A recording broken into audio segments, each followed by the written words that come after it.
Hoy vamos a trabajar con los sets y los diccionarios. Empecemos con los sets. En la diapositiva se encuentran un acceso a un tutorial también en español de la página Interactive Chaos. Los sets o conjuntos de Python se pueden ver como una u otra estructura de datos para guardar diferentes elementos similar a la de las listas, pero con unas pequeñas diferencias. Las listas, por ejemplo, usaban corchetes, para los sets usaremos llaves o la palabra set. A diferencia de las listas, los sets no admiten elementos repetidos y no tienen índice. Es decir, no hay un orden particular del primero, el tercero, el último, el elemento menos uno, menos tres, no.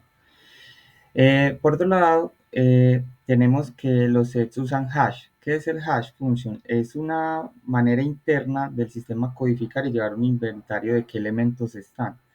Esto hace que los sets sean muy eficientes para buscar membresía o cualquier data structure que tenga uso de hash permite buscar rápidamente si un elemento pertenece o no, porque es como buscar una palabra en el diccionario, pero no tenemos que mirar todas las palabras que hay en él, como lo haría una lista, sino simplemente referirnos al hash y si encontramos con esa función de mapeo, si encontramos el hash correspondiente, entonces ese elemento sí existe.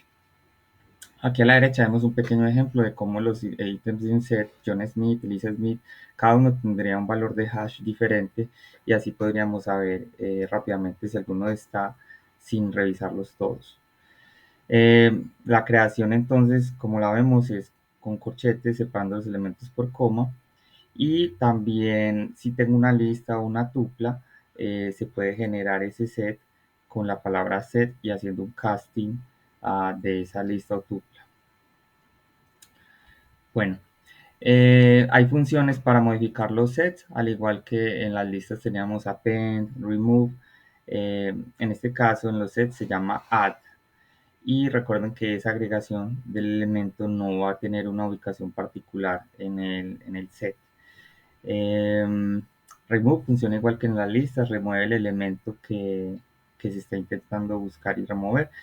Discard es una forma más segura porque no levanta un error en el caso de que el elemento no pertenezca al set.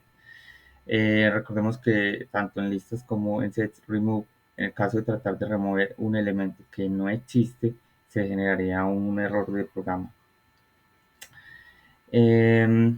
Popping, hacer un pop es equivalente a borrar un elemento particularmente aleatorio, es decir, sin un orden particular, pero ese elemento que se elimina se puede guardar en una variable y saber cuál fue el elemento que se eliminó del set. En este caso, la variable que lo hace es pop. Bueno, lo más interesante también de los sets, además del hash function, es que permite hacer uniones de sets, intersecciones, diferencias, todas las operaciones que hacemos con sets y que en listas serían computacionalmente muy costosas porque recordemos que las listas revisan e iteran un elemento a la vez. Hay otras operaciones de conjuntos como igualdad, equivalencia, que sería el doble igual, y también los métodos is subset, es subconjunto o superconjunto, em, para saber si uno de los sets es subconjunto o contiene al otro. Por último, recordemos que los sets, al ser una data structure que agrega elementos, al igual que las tuplas, las listas, se puede iterar sobre ellos. Es decir, se puede hacer un for que visite cada elemento del set. Sin embargo, recuerden que no los va a visitar en un orden particular. Aunque yo aquí haya declarado que mi set es 1, 3, 5, 7, no podría siempre garantizar que el primer ítem a visitar es el 1 o el último ítem que se va a visitar es el 9. Eso depende más de cómo el hash function está mapeando los ítems del set. Bueno, la otra estructura que vamos a ver hoy consiste en los diccionarios.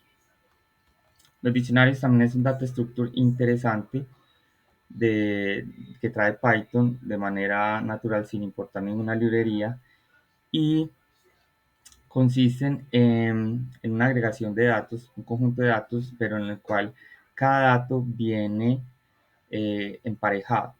Es decir, por ejemplo, el primer dato de un diccionario puede ser la llave nombre y su elemento pareja, el name. Eh, o edad y el valor de esa edad. Entonces, lo que tenemos cuando creamos un diccionario es que el primer dato se llama la llave y el segundo dato se llama el valor. Eh, la palabra clave del diccionario es el dicto, eh, pero también se pueden declarar usando llaves. ¿Cómo garantiza Python que esto se haga de manera diferente de los sets? En este caso, cada pareja llave-valor debe ser separado por dos puntos y luego entre ellos y luego una coma para indicar que se va a declarar otra llave-valor.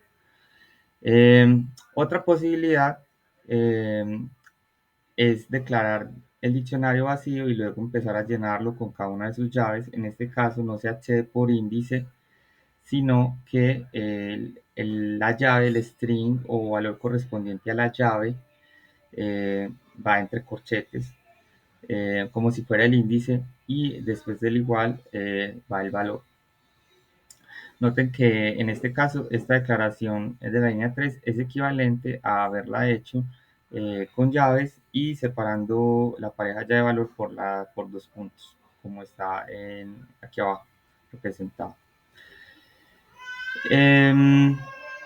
Hay algo muy claro que tenemos que recordar sobre los diccionarios y es que son una estructura de datos muy usada en ciencias computacionales. Cuando yo, por ejemplo, abro mi aplicación del clima o mi aplicación de una billetera bancaria, independiente de cuál institución financiera sea la que estoy usando, la comunicación directa con esa aplicación es vía diccionario. O sea, cuando a mí la aplicación de clima me envía que está lloviendo o la temperatura de esta ubicación en la que me encuentro, me envía un diccionario, o cuando yo envío una transacción para que mi banco haga una transferencia, estoy enviando un diccionario encriptado, sí, pero la estructura después de que se desencripta es un diccionario. Entonces es muy útil conocer esta estructura bien. Otro aspecto importante es que no todo tipo de variable puede ser una llave. En los diccionarios, debido a que son un hash, estamos obligados a que las llaves sean de tipo inmutable. Es decir, si bien el valor de hobbies podría ser una lista de hobbies, eh, la llave no puede ser nunca una lista. Puede ser una tupla, la llave puede ser un string, puede ser un entero, pero no un valor que puede, no un dato, un tipo de dato de Python que sea mutable. Entonces, aquí por ejemplo tenemos un diccionario donde la primera llave es name, el value es Ariel, la segunda llave es hobbies y su value es una lista de hobbies. Todos dentro de la lista, bueno, son strings. Entonces, ¿se podría invertir este diccionario?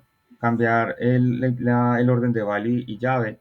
O sea, que el value fuera, que la llave fuera Ariel y el value fuera name. Sí, pero en el segundo caso no, porque al ser una lista que está entre corchetes, es susceptible de modificarse, y si yo lo puedo modificar es como si yo le pudiera cambiar la ortografía a una palabra, entonces su ubicación en el diccionario cambiaría, ¿cierto? Hablando pues de un diccionario español-inglés. Bueno, entonces los diccionarios también tienen sus propios métodos que podemos revisar. Eh, por ejemplo, para agregar una nueva pareja llave valor al diccionario, el método que podemos usar se llama update. Eh, para, por ejemplo, buscar una llave con un índice, bueno, en este caso no es un índice, sino buscar una llave que no existe, se generaría error. Ese es un error de key error, o sea, de que la llave no está disponible. Y otra cosa importante de los diccionarios es que yo puedo extraer todos los valores o todas las llaves con el método .values o con el método .keys. Y cuando hago una aplicación del método len, él no cuenta él cuenta es el total de parejas, no la cantidad de elementos que haya en todo el diccionario, solo las parejas. Em, y cuando se usa el operador in en el diccionario, tenemos que,